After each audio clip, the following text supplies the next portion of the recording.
Hola, muy buenas tardes. Bienvenidos a todos y a todas a este primer seminarios que hemos titulado Realidades y retos de las cooperativas agroalimentarias. Bueno, este ciclo de seminarios, que son 12 a lo largo de este semestre hasta julio, están encuadrados en un título de la Universidad de Almería, que ahora daré paso a su director, y lleva como título El sector agroalimentario y las cooperativas, principales datos e indicadores. Voy a dar primero paso al director del curso de asesoría jurídica en cooperativas agroalimentarias, catedrático de la Universidad de Almería, y luego presento a los ponentes y empezamos lo que es la ponencia en sí. Pero para hacer esta primera presentación, doy la palabra a Carlos Vargas. Muchas gracias, Tomás. Pues para mí un placer, estoy encantado. La verdad es que, como sabes, esta semana he empezado el título de especialista en asesoría societaria, laboral, fiscal y laboral en cooperativa agroalimentaria, y en el diseño de ese título de especialista pues había un módulo transversal que era este, y Tomás es el encargado de coordinarlo, y la verdad es que sea esta la primera charla con Agustín Herrero, director de la Confederación, y Antonio Fuertes del MAPA, pues es magnífico. La verdad es que el nivel de las charlas no tenía ninguna duda. Yo voy a ser muy breve. Voy a, como algunos de los que... Vale. Algunos de los asistentes son alumnos a su vez del curso, y hay otros que no, pero os explico muy brevemente que yo soy el director de un centro de investigación de la Universidad de Almería, se llama CIDES, que está especializado en Derecho de la Economía Social y de las Empresas Cooperativas. Y bueno, no tiene mucho tiempo, nació en el 2018, pero ya llevamos desarrollando distintas actividades, y nuestra función, como casi todos los centros de investigación, es una función de investigación, de transferencia. Intentamos pues, que lo que investigamos llegue a nuestro entorno y en nuestro caso al sector agrario en muchas ocasiones. Y por último tenemos una función de docencia y de formación. Y en esa tercera función se enmarca este curso de especialista.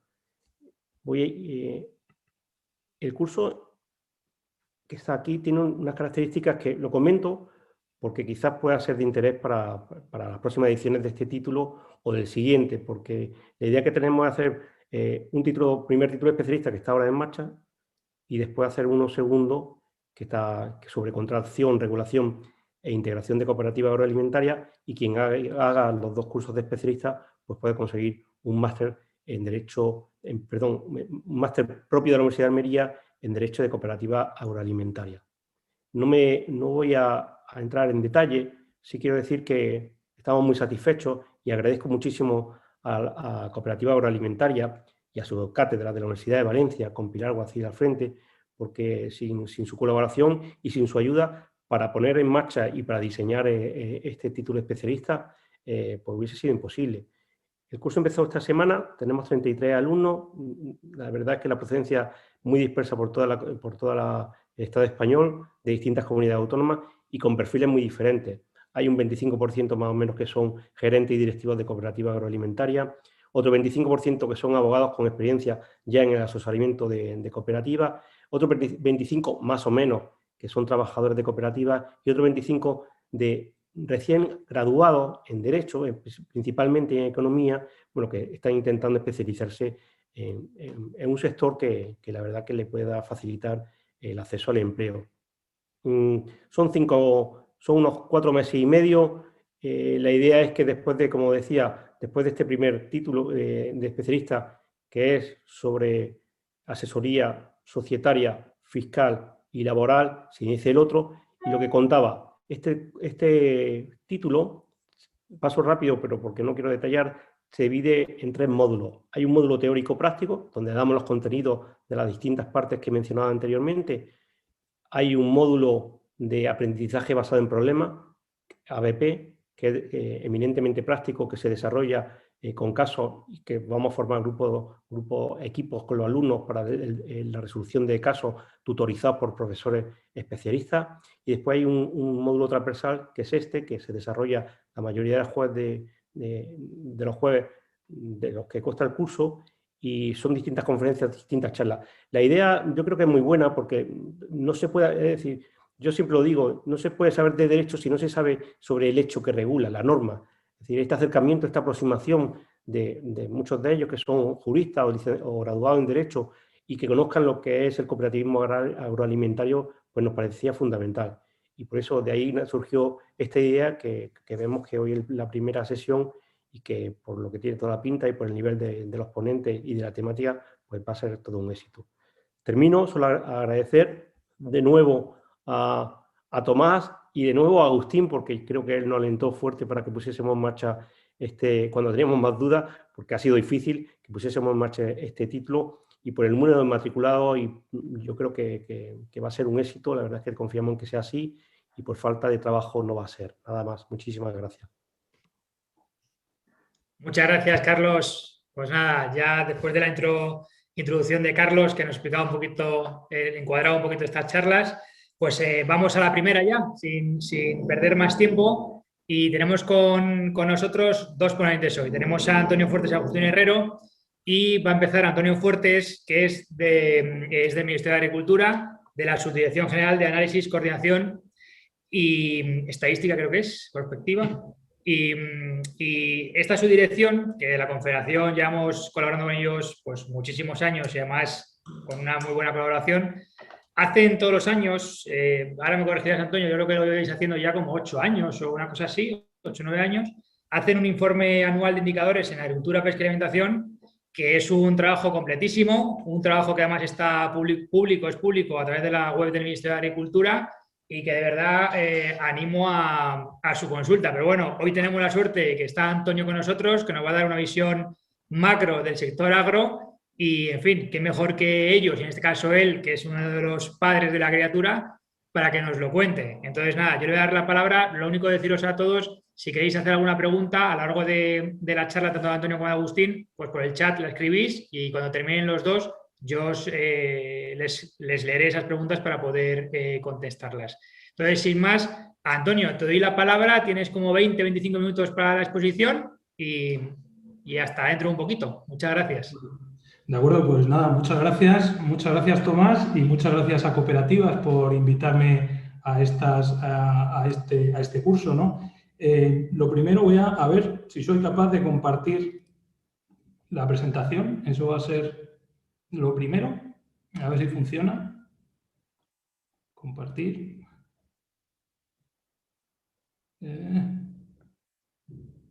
Y ahora, a ver si...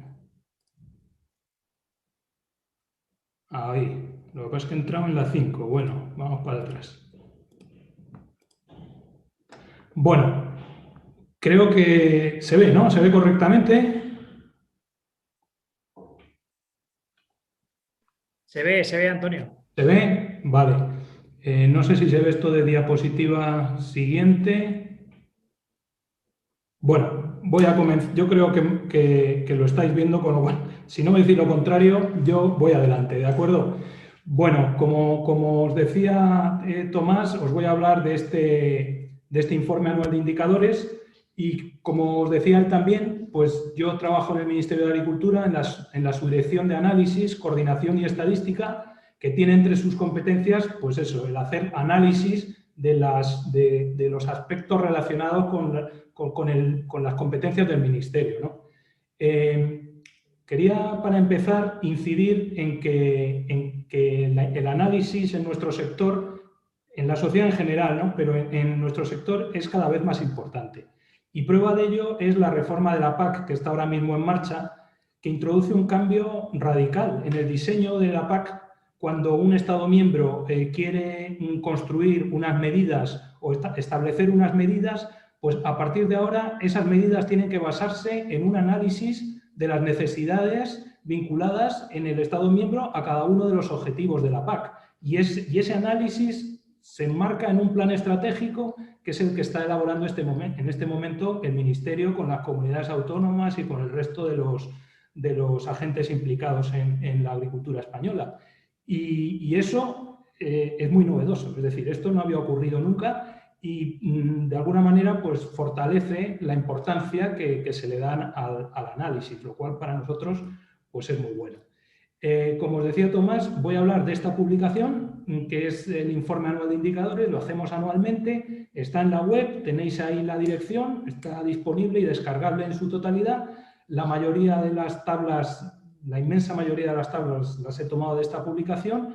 Bien es cierto que, bueno, como vamos siempre con un cierto decalaje, pues en algunas cosas ya hay datos más modernos disponibles, pero bueno, he decidido mantenerme más o menos fiel a lo que era el documento que se publicó en el mes de octubre de 2020. Y para organizar la charla, pues voy a seguir la misma estructura que tiene el documento, es decir, una parte dedicada a la primera parte a entorno físico y territorial, una segunda parte dedicada a los sectores productivos, luego hablaremos del mercado, de los mercados y la comercialización. Y bueno, el documento, el informe, luego lleva una última parte de informes monográficos, en la que no voy a entrar ahora, en la que, bueno, incluimos cada año pues distintos temas que, digamos, de cierta actualidad. Por ejemplo, en esta edición pues incluimos un capítulo sobre el plan estratégico de la PAC, precisamente, y sobre la política de la cadena alimentaria.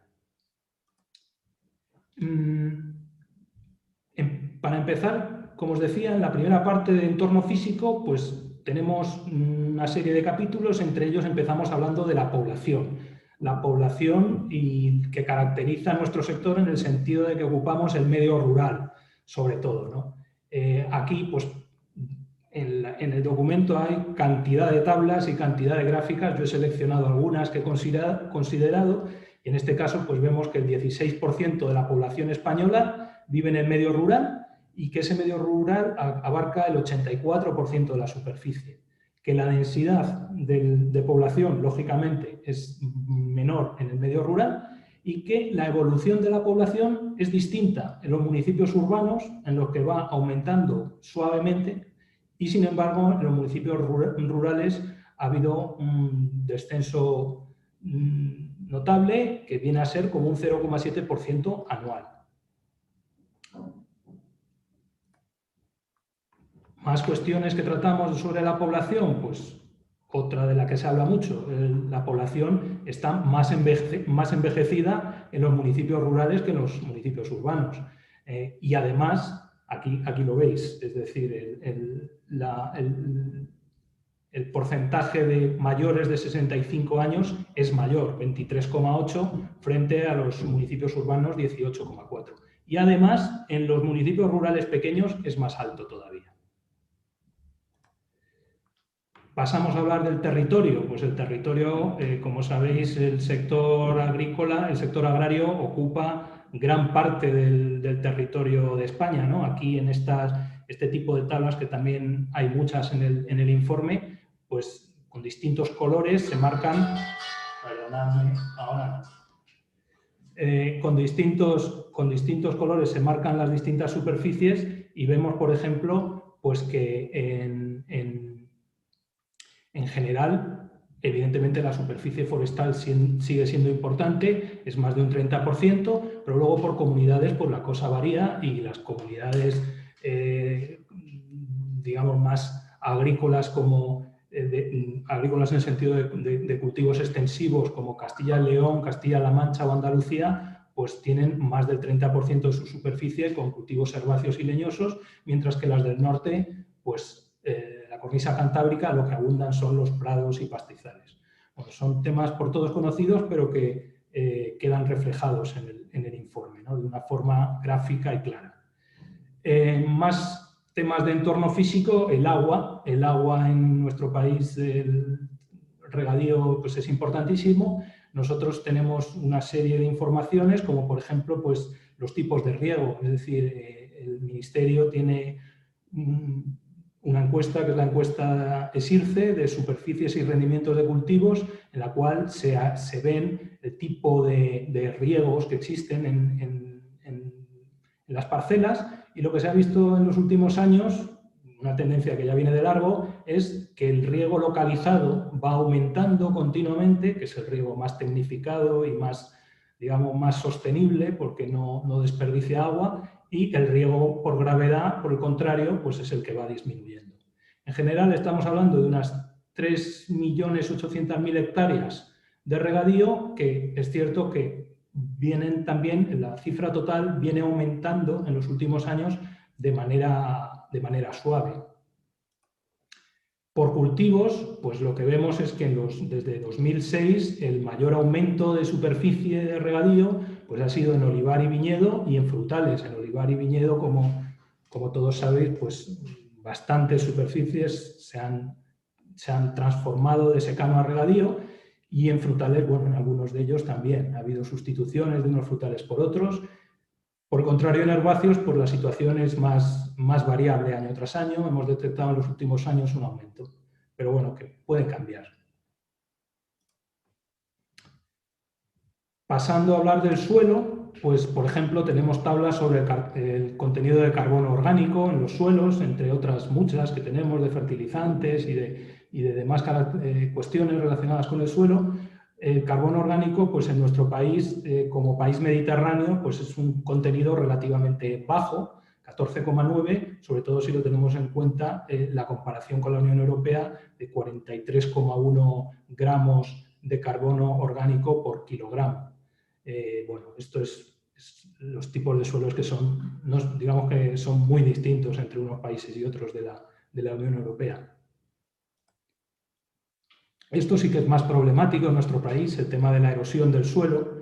Como sabéis, pues es una de las principales amenazas porque lo que hace es eliminar la capa superficial, que es la fértil, es la que interesa para la agricultura. Y bueno, pues lo que en el Inventario Nacional de Erosión de Suelos lo que se determina es que hay más de 5 millones de hectáreas con erosión superior a 25 toneladas por hectárea y año. Es decir, es un problema de la agricultura, y bueno, sí, es un problema, y lo que se ve pues es variable por comunidades autónomas, y por ejemplo pues Andalucía, como veis, pues casi 2 millones de hectáreas, pues realmente es una cosa a tener en cuenta. Y en este sentido, por ejemplo, pues hay prácticas agrarias que van vinculadas a la conservación del suelo y que limitan ese problema de la erosión, ¿no? Entonces, pues igualmente en la misma fuente de antes, la encuesta de SIRCE, pues recoge información de este tipo, y lo que se ha visto, por ejemplo, en técnicas como la cubierta vegetal, que abarca prácticamente el 25% de la superficie de cultivos leñosos, se han visto aumentos en los últimos años, y especialmente en siembra directa, que ya también se considera que el 10% de la superficie de cultivos extensivos se siembra con este tipo de técnicas, pues el aumento ha sido notable en los últimos años. Otro factor en la primera parte del informe que se trata es el de la energía, y ahí lo que vemos, pues que en general en el sector agrario se considera que el comportamiento está siendo relativamente bueno. Es decir, en los últimos años se ha visto un descenso del 11% en el consumo del sector por hectárea, y además que la intensidad energética también se ha ido reduciendo. Son indicadores muy técnicos, pero que parece que arrojan una buena imagen del sector y de cómo se están haciendo las cosas. Bien, la segunda parte del informe, como os decía, pues trata sobre los sectores productivos.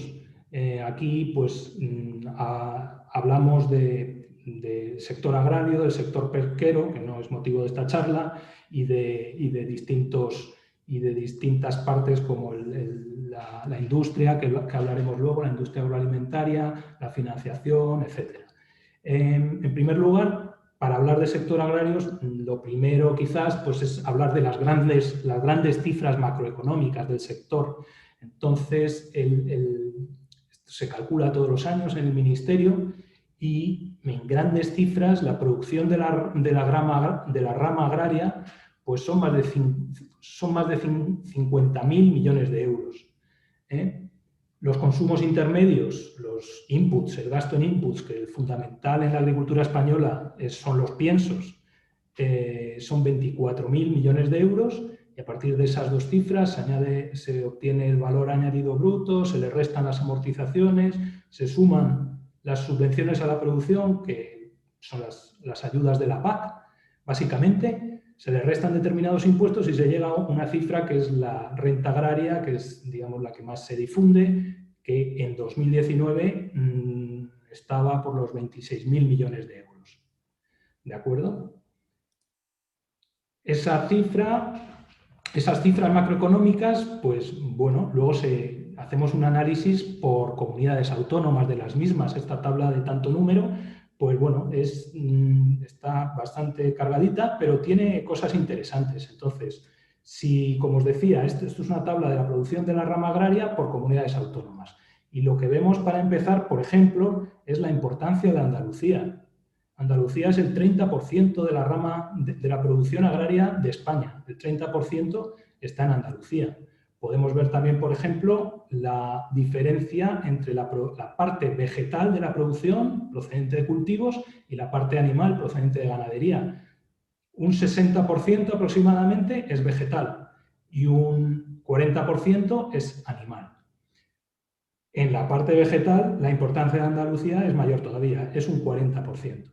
Sin embargo, en la parte ganadera, pues vemos que hay comunidades, como he señalado aquí Cataluña, pero también Castilla y León, Aragón, son en términos relativos bastante importantes en ganadería. En gran parte, por ejemplo, Cataluña y Aragón por el porcino, que además últimamente pues, está muy desarrollado, ¿no? En el documento tenemos una serie importante de indicadores de distinto tipo. Yo, bueno, he puesto aquí uno de ellos, que es un indicador de productividad, que es el valor añadido bruto por SAU, por superficie agraria útil. Se expresa, para que nos entendamos, en euros por hectárea. Y ahí podemos ver pues, que el valor de España es un valor de 1.242 millones de euros y perdón, esto está mal, es euros por hectárea. Esto es euros por hectárea, 1.241 euros por hectárea. Lo que vemos es que hay, bueno, lógico, diferencias. Las comunidades con una agricultura, sobre todo más intensiva, de frutas y hortalizas y demás, Valencia, Murcia, Canarias, es más importante que otras más extensivas o incluso más ganaderas extensivas como las del norte, ¿no? Más datos que tenemos, bueno, estos son datos ya más estructurales de las explotaciones agrarias, pues de nuevo esto es de una encuesta del INE y lo que vemos es que estamos hablando de 945.000 explotaciones en la agricultura española, de nuevo la importancia en términos de explotaciones de Andalucía, que muchísimas son de olivar, y sin embargo, pues en términos de superficie agraria útil, es Castilla-León quien se lleva la palma, con más de 5 millones de hectáreas, 57,9% de la superficie. Luego ahí podemos ver el tamaño medio de las explotaciones en superficie. Castilla-León casi 58 hectáreas por explotación y, sin embargo, Galicia o Canarias son explotaciones mucho menores, ¿no? Más datos que tenemos de este tipo de encuestas, pues por ejemplo, de nuevo, la edad de los agricultores. En la agricultura es un sector que, comparado con otros, pues presenta un cierto envejecimiento, ¿no? Es llamativo que un 31,3% de los titulares de explotación son mayores de 65 años. Eso es uno de los problemas que tenemos en el sector, ¿no? Que en relación a otros sectores económicos es un cierto problema porque bueno, evidentemente cuando una persona mayor de 65 años pues no va a invertir ni va a desarrollar la actividad a lo mejor con el mismo ímpetu y las mismas ganas que un menor joven titular de explotación. En este caso los jóvenes, ya sabéis, son menores de 40 años.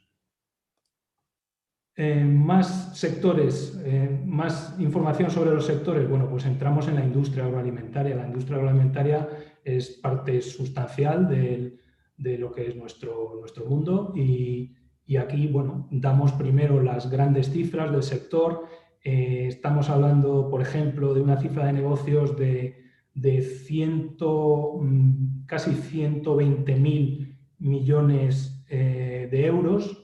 Si lo comparamos con la producción de la rama agraria, que eran 50 y pico, pues os hacéis una idea de la cifra que se maneja. Y bueno, aquí, por ejemplo, pues lo que hacemos es comparar esas cifras de la industria de alimentación y bebidas con el total de la industria, ¿no?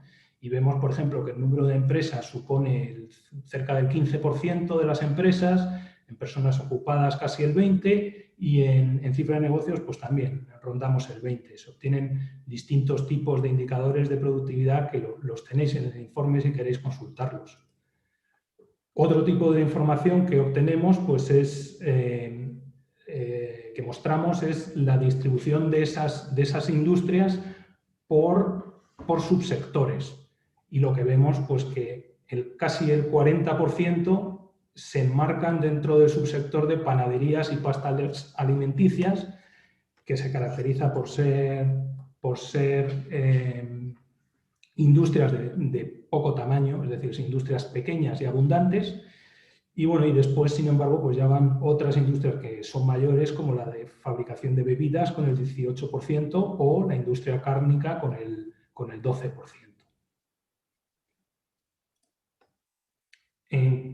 Más datos que damos sobre el sector pues son los datos de empleo, evidentemente. Los datos de empleo se obtienen en su mayoría de la encuesta de población activa. Lo que estamos, bueno, en este caso la EPA da los datos del sector primario en su conjunto.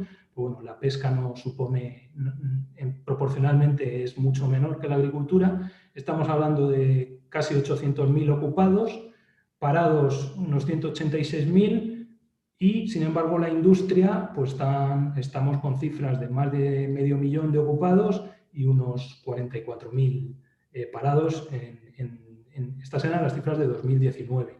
Y la evolución a lo largo de los años, pues vemos que los ocupados han ido aumentando hasta 2017 y desde 2017 vemos una cierta reducción, mientras que los parados, pues desde 2012 han ido de una manera continúa reduciéndose. Otro tema interesante es el tema de la financiación. La financiación nos mide de alguna manera el dinamismo del sector, es decir, cómo el sector es capaz, o sea, mide el grado de inversión que tiene lugar en el sector y eso nos indica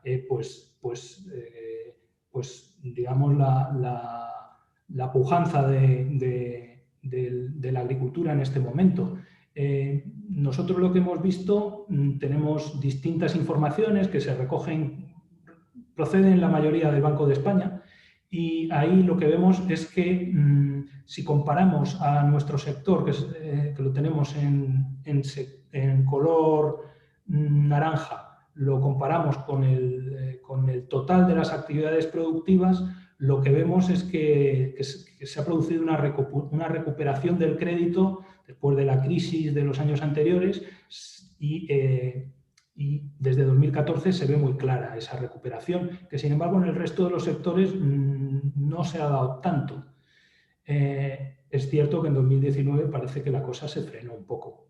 Y luego esta gráfica de aquí es simplemente para mostrar, es la tasa de dudosos del sector y lo que nos indica cuando se compara tanto a la industria en verde como a la agricultura en naranja con el total de las actividades productivas, se ve que la tasa de dudosos fue mucho menor en el sector agroalimentario. Quizás en los últimos tiempos se ha igualado un poco, pero históricamente siempre ha sido así, ¿no? El agricultor en general es buen pagador de sus deudas. Pasamos a la parte tercera y última del tercer bloque del documento, es el de mercados y comercialización. Y ahí lo primero que hacemos es un análisis de los precios percibidos por los agricultores Y bueno, como os decía, ya son datos de 2019 que ahora quedan un poco anticuados, lógicamente, pero bueno, lo que vimos en aquel momento es que en 2019, pues lo que se veía es que los productos animales habían tenido un comportamiento de origen, o sea, los productos ganaderos y de origen animal habían tenido un comportamiento bueno, positivo, y sin embargo, los productos agrícolas procedentes de los cultivos, pues el comportamiento había sido mucho peor y el conjunto, pues no había sido bueno. El índice general cayó un 4,2 respecto del año anterior. En fin, como os digo, en la publicación hay cantidad de tablas que podéis consultar si os interesa cualquiera de estos aspectos en los que no estoy profundizando. También quería decir que bueno, el informe, por supuesto, no lo hemos hecho solo en mi unidad, en mi subdirección, es un trabajo en el que colabora gran parte del Ministerio. Es decir, que obtenemos información de muchas unidades. Una de las unidades que nos facilita información, por ejemplo, es la Dirección General de Industrias Alimentarias, que nos da datos sobre el panel de consumo alimentario en los hogares. Cuando hablamos de consumo, lo que hemos visto en los últimos años es que el gasto en alimentación de los hogares ha aumentado por quinto año consecutivo, y ese aumento se ha producido más por el precio de los productos que por el volumen que se ha adquirido. También he de decir que los cambios son pequeños. Esta gráfica es un poco engañosa porque en realidad lo que va subiendo es un 0,9%, un 1%, un 0,6%, son cambios menores. Finalmente, uno de los temas más importantes en estos momentos en la agricultura española, pues es el comercio exterior. Digo que es importante porque su comportamiento es muy bueno en los últimos años. Entonces, estamos hablando de cifras prácticamente continuamente de récords, que incluso en este año de la pandemia, que ha habido una bajada del comercio en general, la agricultura se ha mantenido bastante bien. Y 2019, que es antes de la pandemia, pues estábamos hablando de 53.000 millones de euros de exportaciones, un saldo positivo de 14.000 millones de euros.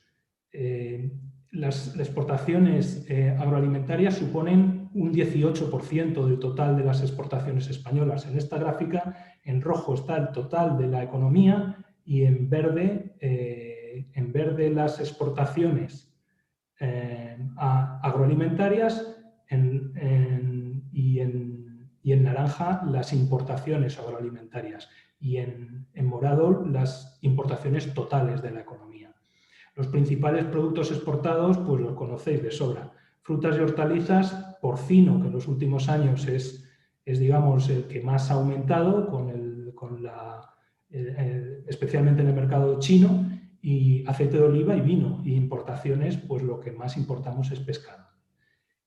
Como os decía, el comportamiento está siendo muy bueno y en los últimos años, pues esta es la gráfica de 2010, que se ve que el aumento pues es espectacular. O sea, estamos hablando de un incremento del 72% de exportaciones y del 42% de importaciones. Y el saldo alcanzó su récord en 2019. Y bueno, pues realmente yo esto es lo que os quería contar. La verdad que como ahora no se ven las caras de los... No sé si os he aburrido o no a la hora que nos ha tocado hablar, pero bueno, espero que os haya gustado y estoy dispuesto a contestar, en fin, las preguntas que tengáis. Antonio, pues oye, muchísimas gracias. Yo sé que has hecho un gran esfuerzo para intentar resumir el informe que publicáis en estos 20-25 minutos que has empleado, porque es un informe pues, muy completo, muy extenso, o sea que animo realmente a la gente a lo que están escuchando a verlo porque para nosotros por lo menos es muy útil y lo consultamos bastante. Entonces nada, Antonio, si te parece, por favor, quédate y cuando termine Agustín su exposición, pues a ver si hay alguna pregunta para contestar, ¿vale? Perfecto. Pues muchísimas gracias. Bueno, pues doy paso ahora a Agustín Herrero, que es el director general de Cooperativas Agroalimentarias de España. Pues si Antonio nos ha hablado un poco de la situación macro del sector agro en su conjunto, pues Agustín va a bajar un poquito más al terreno micro, a la parte de las cooperativas agroalimentarias en el sector agroalimentario. Entonces, nada, pues también Agustín nos va a dar su ponencia durante 20-25 minutos para ver cómo estamos las cooperativas en el sector. Y nada, después de su intervención abrimos el turno de preguntas. Pues Agustín, por favor. Pues muchas gracias, Tomás. Buenas tardes a todos.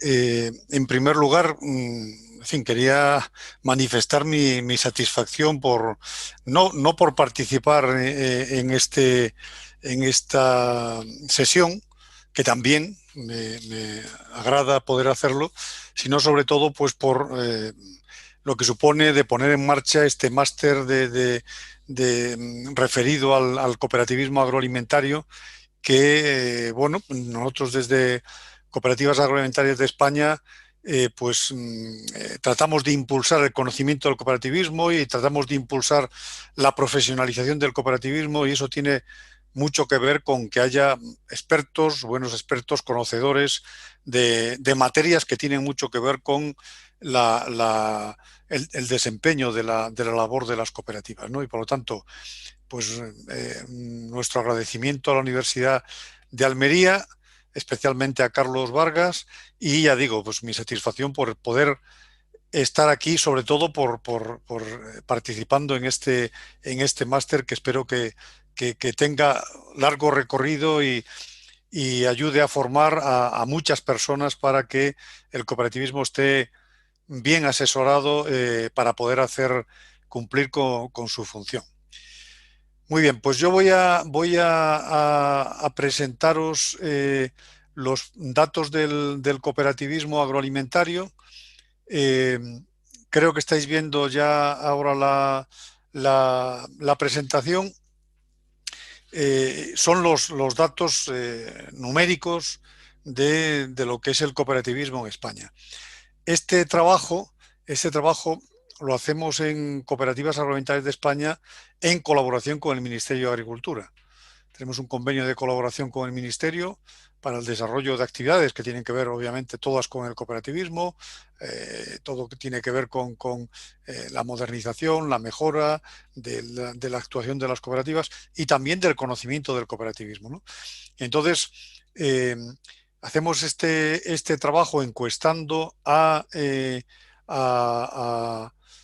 multitud de cooperativas, casi más de 2.500 cooperativas cada año, para ver sus datos de facturación, sus datos de actividad, sus datos de socios, en fin, ya vais a ver todos los datos que tenemos aquí, y nos vemos obligados a hacerlo porque el Instituto Nacional de Estadística, que es la fuente de información que todo el mundo consulta para saber qué pasa en la economía y en otros ámbitos de la vida y de la sociedad española, pues no diferencia a las empresas por forma jurídica. Para el INE, pues no diferencia una sociedad anónima de una limitada y de una cooperativa, y por lo tanto, si queremos saber qué pasa o cómo funciona o cómo evoluciona el cooperativismo, pues tenemos que hacer esta información por nuestros propios medios, ¿no? Vale, voy a ver si puedo ir pasando la presentación. Y ya digo, pues mira, el año pasado participaron en la encuesta 2.575 cooperativas a través de las federaciones que tenemos, que forman las Cooperativas Agroalimentarias de España, que es una confederación de federaciones, ¿vale? Bien, lo primero que hacemos es que lógicamente nosotros tenemos, dentro de lo que llamamos cooperativismo agroalimentario, no todo son cooperativas y no todas son cooperativas del mismo tipo, ¿no? Tenemos, la mayor parte son cooperativas de primero y de segundo grado, la mayor parte de primer grado, el 91% son cooperativas de primero y segundo grado. También SATs, sobre todo sociedades agrarias de transformación de gran tamaño, o sea, de un elevado número de productores. Hay muchas otras sociedades agrarias de transformación muy pequeñas, de pocos socios, y que normalmente son formas, ya me imagino que lo estudiaréis en el máster, son formas de tenencia, de explotaciones, ¿no? Sociedades agrarias de transformación. Pero hay algunas sociedades agrarias de transformación con un alto número de socios, cientos e incluso algunas miles, que tienen un funcionamiento pues prácticamente muy parecido al de las cooperativas y por tanto también las consideramos dentro del colectivo. También algunas cooperativas de uso de maquinaria en común, no hay muchas de estas, pero también algunas las consideramos dentro del colectivo, y también algunas cooperativas de explotación comunitaria de la tierra, que también estudiaréis, que son un tipo particular de cooperativa, que lo que hace es que los socios aportan las tierras a la cooperativa y la cooperativa es la que las explota. A diferencia de las cooperativas agroalimentarias, donde quien explota las tierras, la explotación, es el socio, y la cooperativa lo que hace es comercializar, comprar en común, etcétera. Vale, grandes cifras del cooperativismo en España, pues unas 3.700 cooperativas, solemos decir, 3.669 en el último informe, más de 1 millón de socios, más de 1 millón de socios. Hay un gran arraigo social del cooperativismo agroalimentario en el sector. Una facturación de 29.300 millones de euros agregada, es la suma de las facturaciones de todas las cooperativas, suma esa cifra. Y además, si tenemos en cuenta la facturación de empresas capitalistas que son propiedad de las cooperativas o que están participadas por las cooperativas, solo teniendo en cuenta el porcentaje de facturación que se corresponde con el porcentaje de participación de las cooperativas en esas empresas, pues llegamos casi a 33.000 millones de euros en 2018. Todo esto son datos de 2018, porque nosotros tenemos que recoger los datos de las cooperativas después de que las cooperativas hagan sus asambleas y aprueben sus cuentas, con lo cual vamos con un año de retraso con respecto para tener estos datos, ¿no? No podemos hacerlo más rápidamente. Ahora mismo estamos elaborando los datos de 2019, ¿no? Y dentro de poco los tendremos, todavía no los tenemos. Y otro dato importante, más de 111.000 trabajadores directos empleados por las cooperativas. Vale, vamos a ver la primera parte, que es de número, tipo y distribución geográfica, ¿no? Como decíamos antes, 3.669 cooperativas, fundamentalmente cooperativas agroalimentarias, 3.190, y 479 cooperativas de explotación comunitaria de la tierra. Aquí lo tenéis representado en porcentajes. Esta es la distribución geográfica del número de cooperativas por comunidades autónomas, y veis que el mayor número de cooperativas se encuentra en Andalucía, 713 cooperativas, el 22,4% del total. Obviamente Andalucía es una comunidad autónoma muy amplia, es la región más extensa de España, con una agricultura muy potente y con un gran desarrollo del cooperativismo agroalimentario, ¿no? Le sigue Castilla-La Mancha con 431 cooperativas, Castilla-León con 337, Comunidad Valenciana con 333, Cataluña, Extremadura.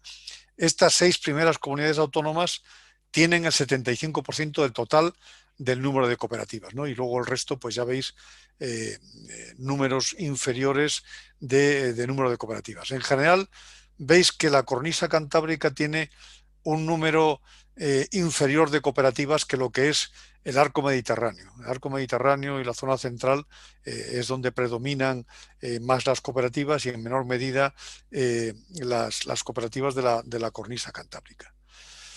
En la siguiente diapositiva lo que tenemos es la distribución de la facturación de las cooperativas por comunidades autónomas.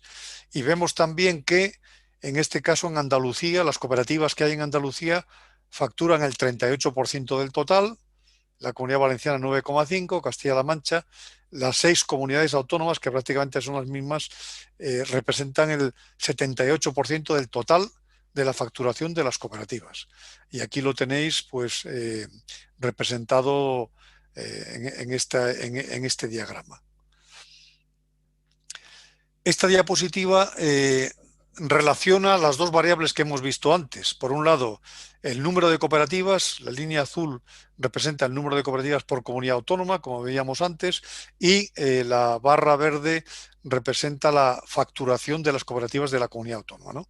Y bueno, pues es los datos que veíamos antes. Andalucía, por ejemplo, que es la comunidad autónoma con más cooperativas y con más facturación, pues tiene el 22,4% de las cooperativas, pero facturan pues el 38% del total. Tiene cooperativas grandes, la comunidad autónoma andaluza.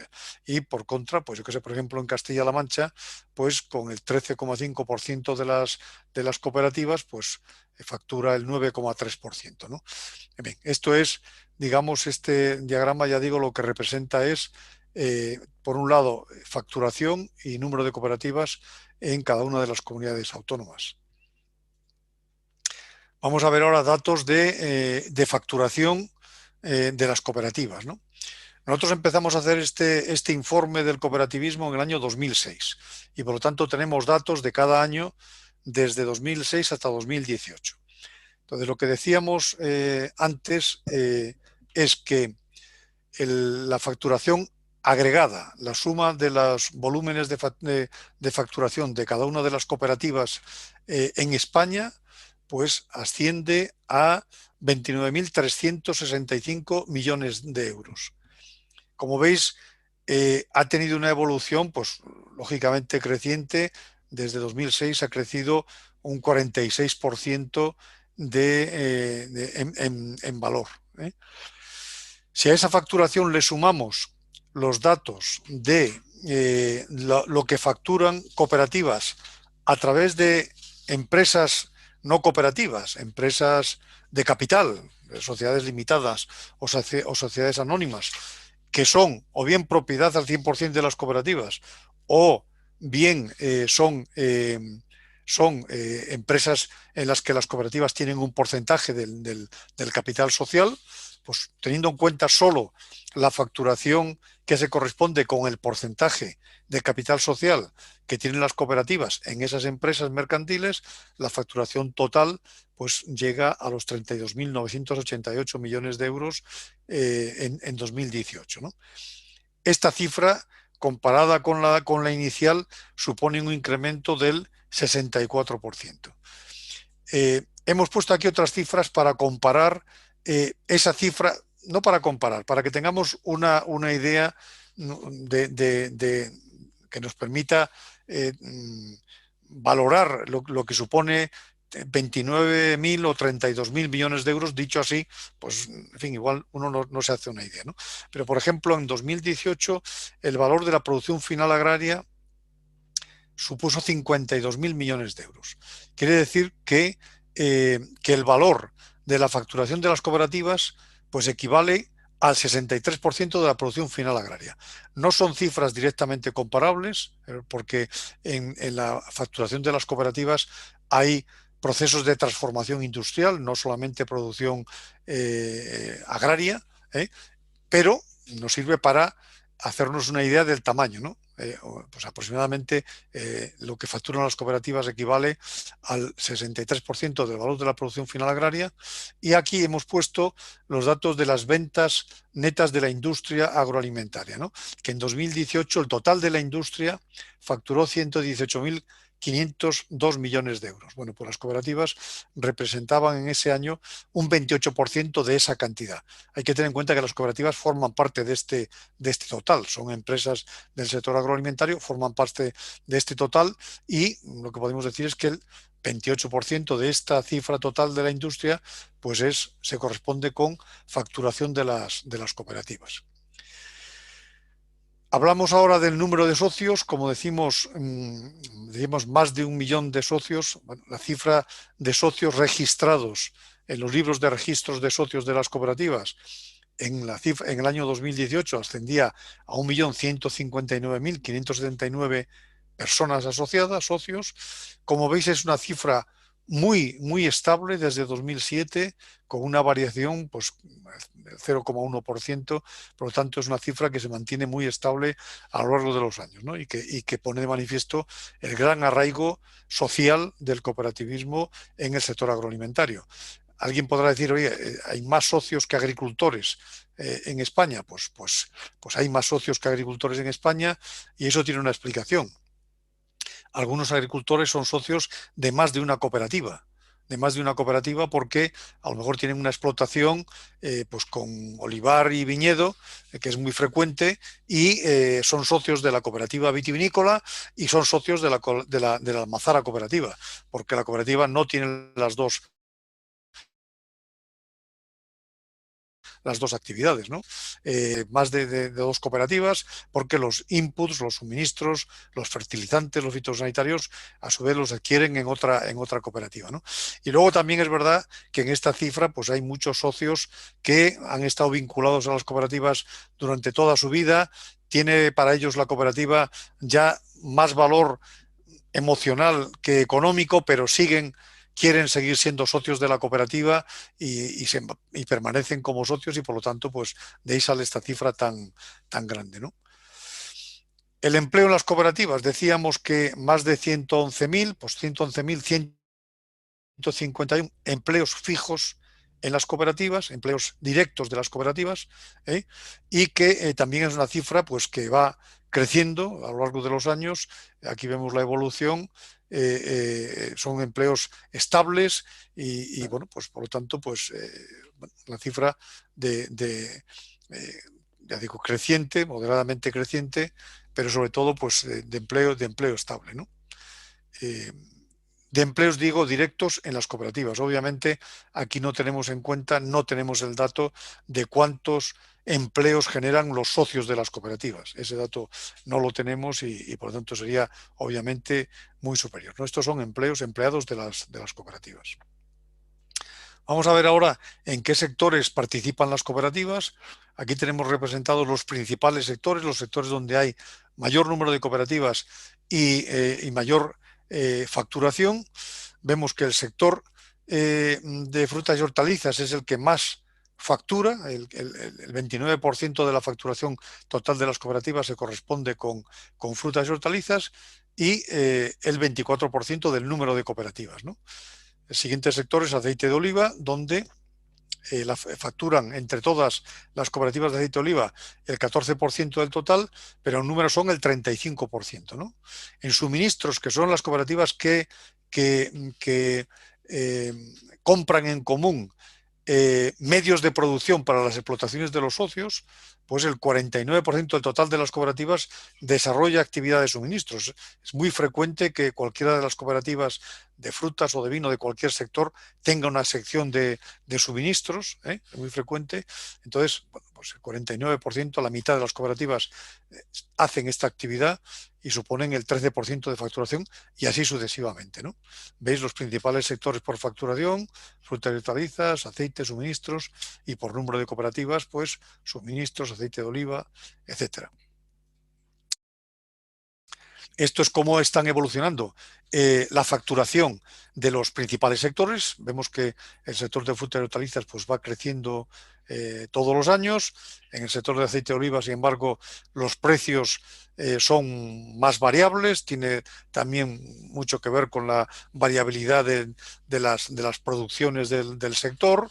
En el sector de suministros pues hay una evolución creciente también pues, de forma estable, etcétera. Veis un poco aquí la evolución de la facturación de los últimos años de cada uno de los principales sectores donde hay cooperativas, ¿no? Vemos ahora el dato de ventas fuera de España. Aquí están incluidos las ventas a la Unión Europea, que técnicamente no son exportaciones, es mercado interior de la Unión Europea, pero en fin, aquí agrupamos todo lo que es ventas fuera de España, y destacar que, bueno, pues aproximadamente un tercio de la facturación total de las cooperativas se produce en ventas fuera de España. en ventas fuera de España. Un tercio de la facturación total de las cooperativas es ventas fuera de España, ¿no? Y esta es una cifra también que va creciendo de forma importante, aunque obviamente pues, está muy influida por el valor de los productos, y cuando hay pues, años con caídas de valor de los productos, pues obviamente se nota, ¿no? Pero en fin, un tercio de las ventas de las cooperativas, de la facturación de las cooperativas, se produce fuera de nuestras fronteras, ¿no?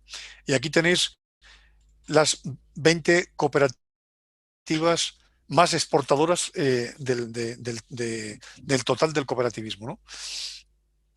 Y bueno, pues veis que hay cooperativas. Aquí tenemos el nombre de la cooperativa, la comunidad autónoma donde tiene la sede, el grado, si es de segundo o de primer grado, la cifra total de negocio de esa cooperativa y la cifra de ventas al exterior, de ventas fuera de España, ¿no? Hay algunas cooperativas, como veis, que están muy especializadas en ventas al exterior.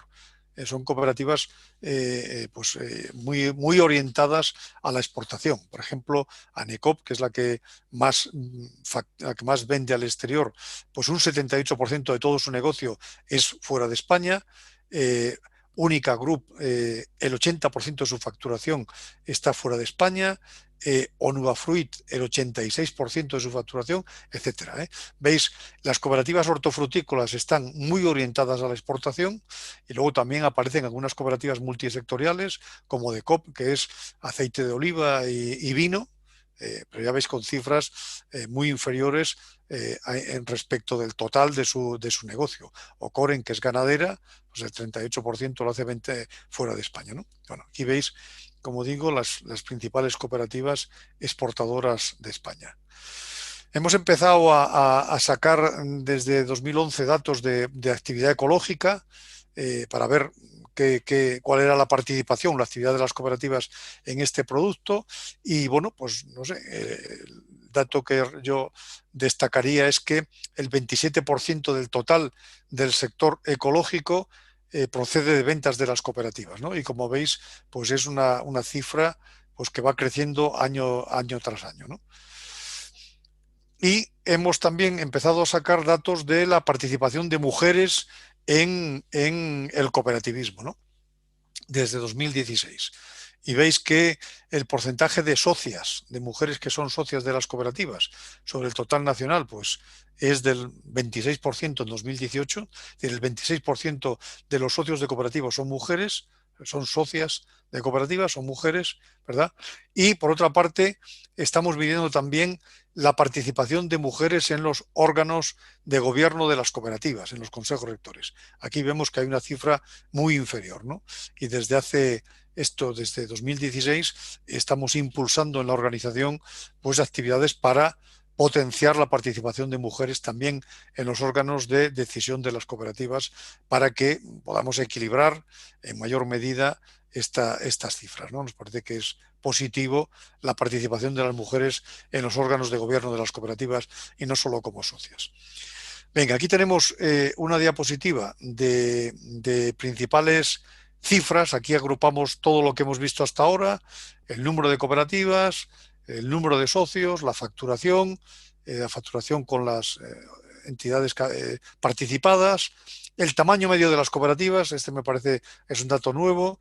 Hemos pasado de 5,2 millones de euros a 8 millones de euros en 2018. Eso supone un crecimiento del 53% en este periodo. El empleo total y las ventas por empleado, ¿no? Que también han crecido un 15%. Esto es la representación gráfica de estos datos. El número de cooperativas pues, presenta una leve reducción en todo este periodo, 8,2%, pero a la vez que se reduce el número de cooperativas, crece enormemente la facturación del conjunto de las cooperativas y crece también enormemente el tamaño medio de las cooperativas. Esto indica que estamos evolucionando hacia un cooperativismo de mayor tamaño, ¿no? Aun cuando nos parece que esta evolución es lenta. Nos gustaría que fuera más rápida, porque en nuestro sector agroalimentario el tamaño es muy importante, ¿no? El tamaño es muy importante. Bien, este es un análisis de la estructura de las cooperativas. las hemos clasificado en grandes, medianas, pequeñas y microempresas. Y como veis, pues un 5% de las cooperativas son grandes, facturan más de 50 millones de euros y este 5% factura el 50% del total. A su vez, cooperativas medianas son un 15% del total y facturan otro 28%. Es decir, el 20% de cooperativas facturan el 80% del total. Luego tenemos un número, casi 40%, 39% de pequeñas cooperativas que facturan otro 17,7% del total y un 41% de micro que facturan un 2,9%. Es decir, se cumple eso del 20-80, ¿no? El 20% factura el 80%, o dicho de otra manera, el 80% de número de cooperativas solo factura un 20%, ¿no? Este es un poco una estructura que se corresponde bastante con lo que es el conjunto del empresariado español, pero bueno, pues en fin, nos da una imagen real del cooperativismo. Afortunadamente, una parte importante de estas cooperativas grandes y medianas son cooperativas de segundo grado que dan soporte, que dan servicio, que agrupan la comercialización de estas pequeñas y medianas y les permiten pues defenderse un poco mejor en el mercado, ¿no? Esta es otra diapositiva de análisis de la estructura, en este caso de las cooperativas más grandes, las 10 más grandes, las 60 más grandes, etcétera. Bueno, con el tamaño medio de las 10 más grandes, etcétera. Bueno, otros datos. Me parece más relevante la diapositiva anterior, ¿no? Esta es la distribución entre cooperativas de segundo grado y de primero, la facturación que engloban las de segundo grado, el 22% del total, las de primero el 78% del total. ¿De acuerdo? Las cooperativas de segundo grado son la principal forma de integración, de agrupación del cooperativismo en España. Y luego ya tenemos las últimas diapositivas, son el ranking de las principales cooperativas en España. Datos de 2018, y por lo tanto pues de COP, Cooperativa Andaluza, de aceite de oliva, aceituna de mesa, vinos, suministros, etcétera, 1.230 millones de euros de facturación. Coren, Cooperativa Ganadera de Galicia, 1.078 millones de euros.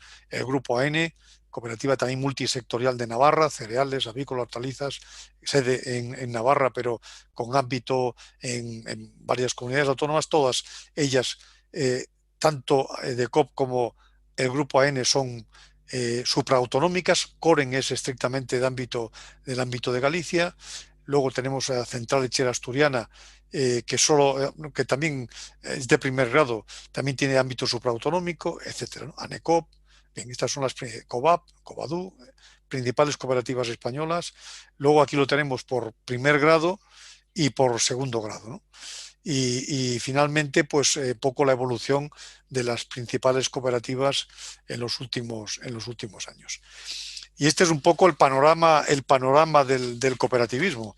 Esta información, supongo que el máster os la va a ponerla a disposición de todos para que la podáis consultar si os parece interesante, pero bueno, pues este es un poco la panorámica cuantitativa del cooperativismo agroalimentario en España, ¿no? Y quedo a vuestra disposición por si queréis hacer alguna reflexión o alguna pregunta.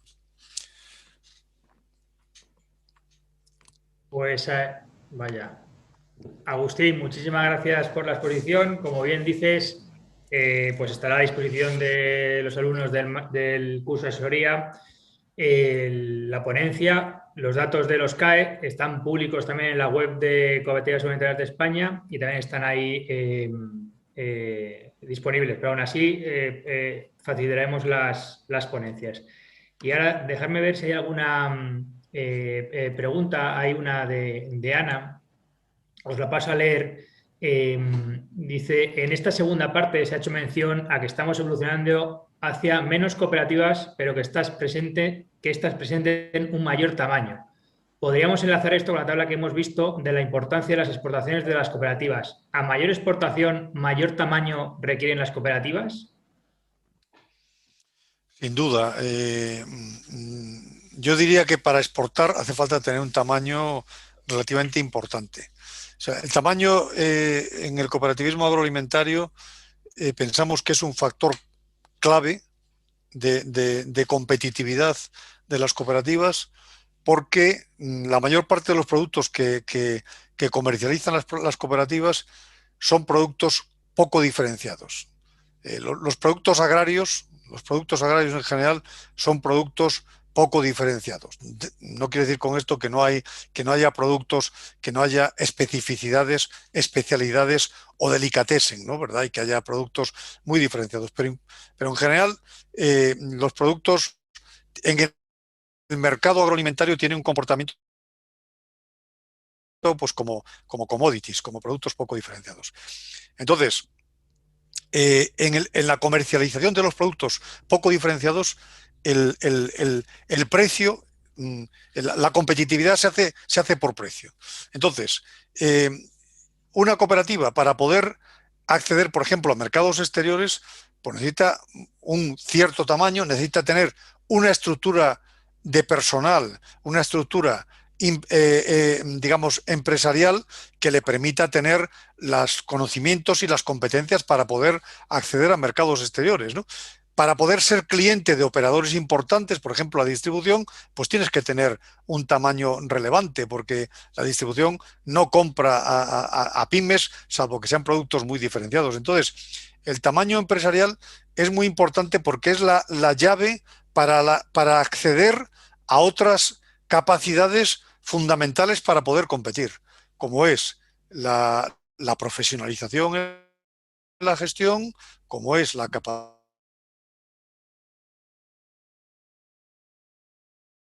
de exportar, como es la creación de productos agrarios, sino transformarlos y comercializarlos en los últimos eslabones de la cadena y, por lo tanto, acceder a más valor añadido. En consecuencia, para nosotros pensamos que el tamaño del cooperativismo es muy importante avanzar en él para poder ser cooperativas eficientes.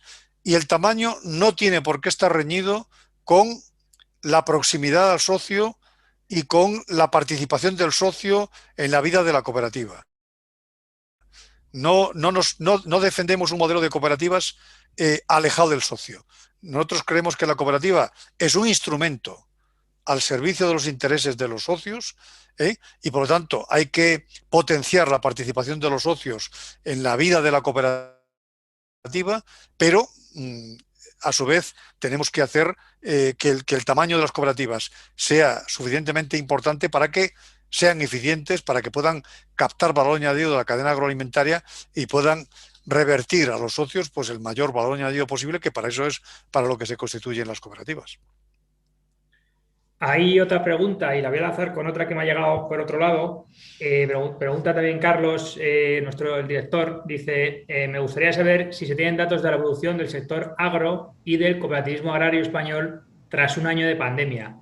Y la enlazo también, porque está relacionada con otra que me ha llegado, que quieren saber si después de las tractoradas de principios del 2020, que lógicamente se acabaron por la pandemia, que ahora no hay ese tipo de manifestaciones, si es que es porque los precios han aumentado un incremento y los agricultores están más satisfechos, o es que realmente no pueden todavía pues manifestarse como lo hicieron a principios del año pasado. Pues no sé si es para Agustín o para Antonio, pues el que queráis. Yo puedo hablar de lo que tiene que ver, yo puedo hablar de la parte de datos de las cooperativas y de mi opinión sobre las movilizaciones, ¿no? Que no deja de ser una opinión. Datos de las cooperativas a este nivel de 2020 no tenemos. Como he dicho antes, nosotros vamos con un año de retraso. Estamos elaborando ahora los datos de 2019 porque, como digo, las cooperativas, su negocio de 2019 lo aprobaron en asambleas en 2020. Por cierto, este año 2020, asambleas muy retrasadas precisamente por la pandemia, prácticamente se han hecho a final de año, y estamos recogiendo ahora esos datos. Esos datos que nosotros tenemos que hacer los datos sobre ejercicios cerrados de las cooperativas, con lo cual recogemos ahora esos datos que se corresponden con el ejercicio 2019 aprobado en 2020, en la Asamblea de 2020, y dentro de poco los tendremos. Entonces, no tenemos los datos de la facturación de las cooperativas en el año 2020. Yo puedo tener una idea intuitiva, pero no tengo unos datos como los que acabamos de presentar. ¿Cómo creo que ha ido el año 2020? Pues, hombre, yo creo que fue mejor que el año 2019. El año 2019 ya hemos visto que fue un año particularmente malo en precios para el sector agrario en su conjunto. El año 2020 yo creo que ha ido relativamente mejor, pero también con diferencias sectoriales importantes, porque, claro, la pandemia lo que ha provocado es prácticamente el cierre de uno de los canales más importantes de salida de alimentos, que es el canal que llamamos Horeca, canal de hostelería, restauración y colectividades. Entonces, el sector, el canal alimentación, lo que va a la distribución alimentaria, ha crecido de forma, en fin, importantísima. Yo creo que se alcanzará el récord de ventas, pero lo que nos dicen muchos sectores es que ese incremento de ventas de la alimentación no compensa el descenso de ventas del canal Horeca. Aún así, la exportación se ha comportado bien por los datos que tenemos y, en fin, pensamos que el 2020 esperemos que sea algo mejor que el 2019, ¿no? Y luego, con respecto a las movilizaciones, pues hombre, yo lo que creo es que las movilizaciones lo que expresan es... las movilizaciones no se producen de forma gratuita, se producen siempre, hay una causa para ellas, se han producido en España y se han producido en la mayor parte de los países de la Unión Europea. Eso lo que puso de manifiesto es que los años 18, especialmente el 19, han sido años malos para las rentas de los agricultores, no solo en España, sino en el conjunto de la Unión Europea, ¿no? Y lo que expresan es una queja, es una expresión de una molestia, porque efectivamente por los precios que ha habido en estos años pues no compensaban el esfuerzo del sector.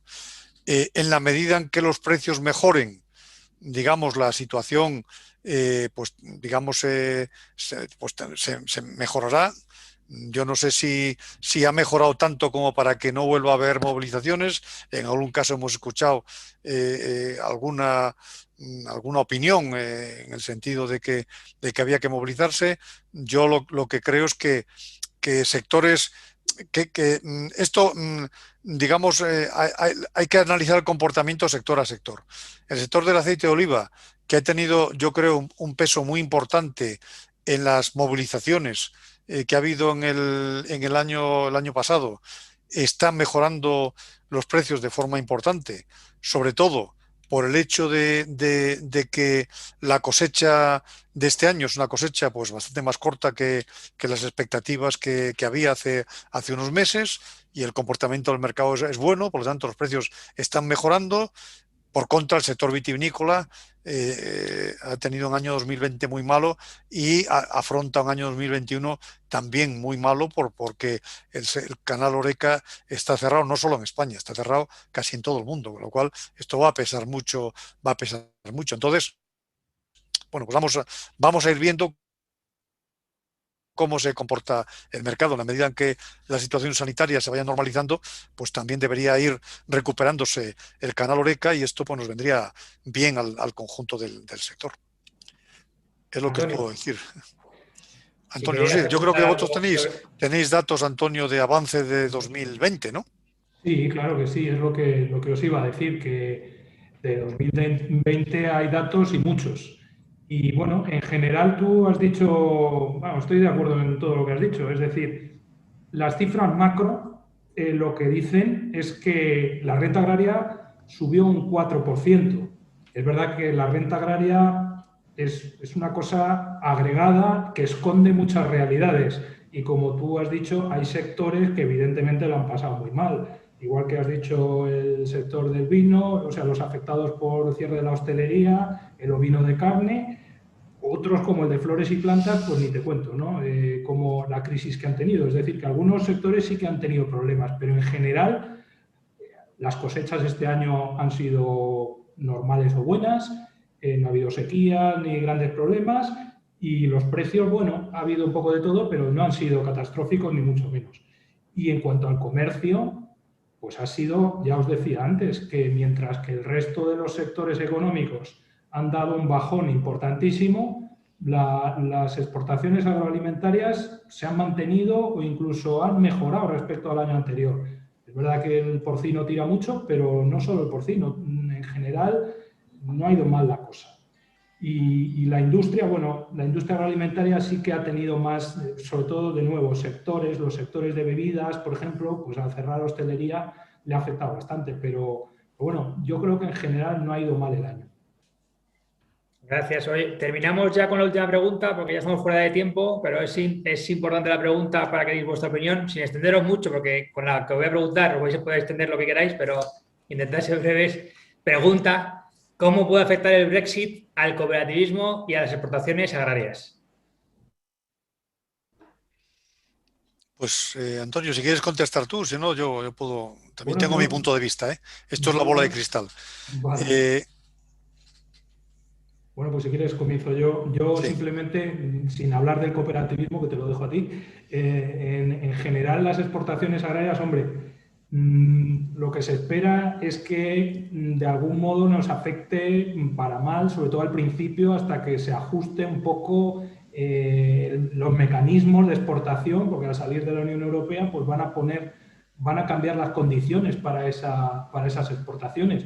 Es un poco una incógnita. Yo imagino que al principio puede ser que empeoren, pero a la larga a lo mejor no creo que el efecto sea tan grande, pero bueno, eso es una opinión personal, la verdad.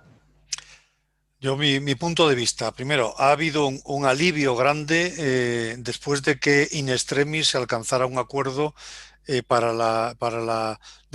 Brexit, ¿no? Porque si no hubiera habido acuerdo, la cosa hubiera sido mucho más dramática de lo que está siendo. Entonces, estos primeros meses, en general, hombre, Reino Unido es un país tercero, está entrando progresivamente, digamos, lo que es la aparición de las fronteras y las exigencias burocráticas que tienen que ver con la exportación a países terceros.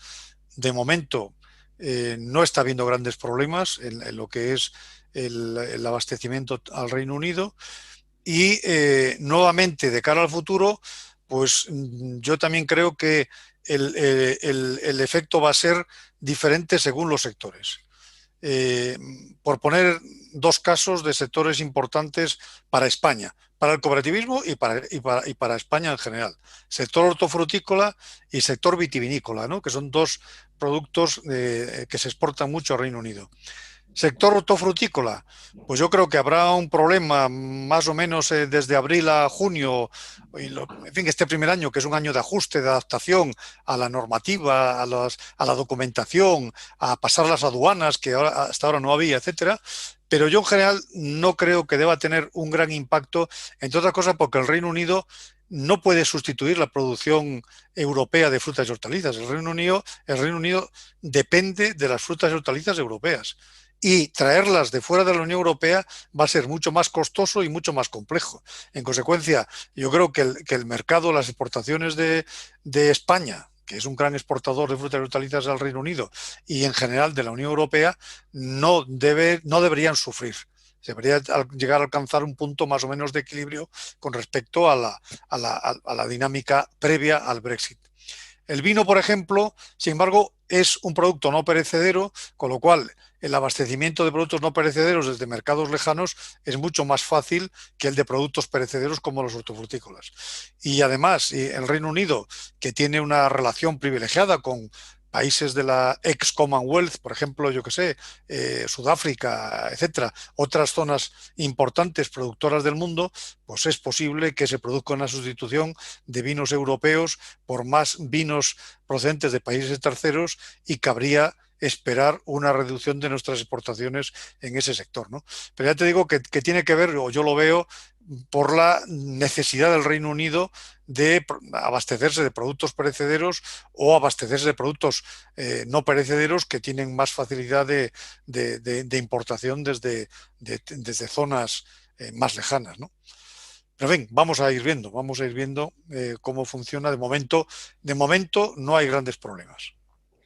Vale, pues muchísimas gracias. Terminamos aquí las preguntas. Estamos un poquito fuera de plazo. Agradecer a Antonio y a Agustín las dos ponencias muy interesantes y que tendréis a vuestra disposición en breve. Y simplemente a mí me queda recordaros que la siguiente de estas charlas de realidades y retos la tendremos el 4 de marzo con la presencia del presidente de la Confederación Española de Economía Social, Juan Antonio Pedreño. Entonces, hasta entonces, pues yo me despido, agradecer nuevamente a los ponentes y agradecer a todos vosotros que habéis estado escuchando y al director Carlos Vargas, por supuesto, también. Así que nada, un placer y hasta pronto. Que vaya bien. Hasta luego.